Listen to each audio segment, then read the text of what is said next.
Bertemu kembali.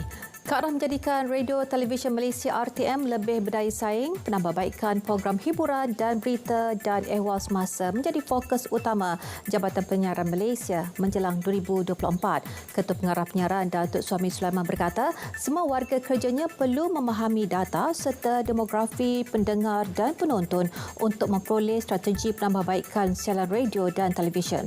RTM akan membuat kajian bagi mengenal pasti perubahan minat dan kepuasan penonton pada masa ini agar stesen penyiaran ini terus relevan dan menjadi pilihan ramai. Datuk Suhaimi ditemui selepas melakukan lawatan kerja ke Jabatan Penyiaran Terengganu di Kuala Terengganu. Beliau meluangkan masa hampir 2 jam dalam sesi bicara wara Konti Terengganu FM. Siri ketiga Jelajah Nasional FM, program 3 Suara di Mana di Pasar Tani Kekal Datin Halimah Johor Bahru hari ini menerima sambutan menggalakkan daripada pendengar setia termasuk dari Singapura. Program yang bermula dari pukul 6 hingga 10 pagi dihadiri ramai pengunjung yang tidak mahu melepaskan peluang bertemu dengan barisan penyampai Nasional FM. Program 3 Suara di Mana dibarisi ikon Nasional FM dan RTM iaitu Diana Wai, Sonik Hussein dan Nazri Fahmi. Program juga mendapat kerjasama Lembaga Pemasaran Pertanian Persekutuan Fama yang turut menganjurkan jualan agromadani. Program 3 Suara di Mana dijangka akan diteruskan untuk siri keempat di Shah Alam, Selangor. Seramai 419 orang pegawai dan anggota polis ditugaskan semasa proses penamaan calon pilihan raya kecil Parlimen Kemaman esok. Manakala bagi persediaan menghadapi PRK dan banjir, hampir 2,800 pegawai dan anggota akan bertugas. Ketua Polis Terengganu Datuk Mazli Mazlan berkata, beberapa unit turut terlibat membabitkan ibu pejabat polis Kemaman, pasukan simpanan bersekutu pasukan gerakan AM, pihaknya turut bekerjasama dengan pelbagai agensi lain seperti Angkatan Tentera Malaysia dan Majlis Keselamatan Negara sepanjang PRK berlangsung.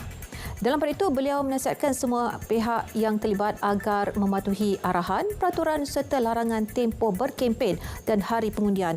Beliau berkata demikian ketika meninjau persediaan penamaan calon di Dewan Berlian Majlis Perbandaran Kemaman.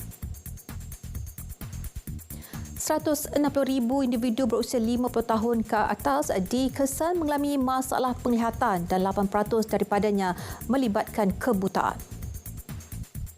Menurut Timbalan Menteri Kesihatan Datuk Lukanisman Awang Sauni, data tersebut diperoleh hasil tinjauan mata kebangsaan ketiga dan beliau turut memaklumkan lebih 55,000 kes pembedahan katarak direkodkan di 49 hospital pakar setiap tahun.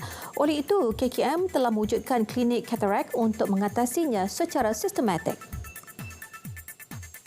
Mahkamah Magistrate hari ini melepas dan membebaskan pelakon Shahnaz Ahmad daripada pertuduhan mencederakan seorang pengawal keselamatan di sebuah kondominium tahun lalu.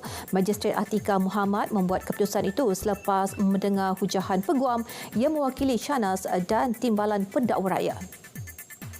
Setelah mendengar hujahan, Mahkamah berpuas hati dan memerintahkan Shahnaz selaku orang kena saman OKS untuk dilepas dan dibebaskan daripada pertuduhan serta wang jaminan sebanyak RM2,000 juga dikembalikan. Pada 18 Januari lalu, Shahnaz atau nama sebenarnya Shahnaz Ahmad Bazir Ahmad, 38 tahun, mengaku tidak bersalah atas dakwaan dengan sengaja menyebabkan kecederaan terhadap Izzul Islam Awang, 27 tahun. Kejadian itu dikatakan berlaku di kawasan lift di sebuah kondominium di Jalan Duta Mas, Kuala Lumpur pada 16 Jun 2022. Baiklah saudara, dengan itu sekian berita dari Sungai ke Segara, Palestin pasti merdeka. Assalamualaikum. Malaysia Madani, tekad perpaduan penuhi harapan.